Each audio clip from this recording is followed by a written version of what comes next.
আমি ওই কুত্তাটার নাম নিতে চাই না। কাজ্জাব বিন ইবলিস এই কথাটা বলেছে এনায়েতুল্লাহ আব্বাসী সাহেব এবং ওরফে কালো চশমাওয়ালা। এই কথাটা বলার কোনো আলেম হিসাবে কথাটা কি বলা ঠিক?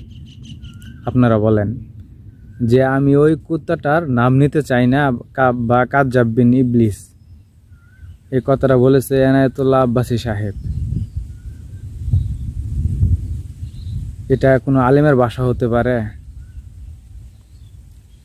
কিভাবে এই কথাটা বলল একজন আলেমের সম্পর্কে?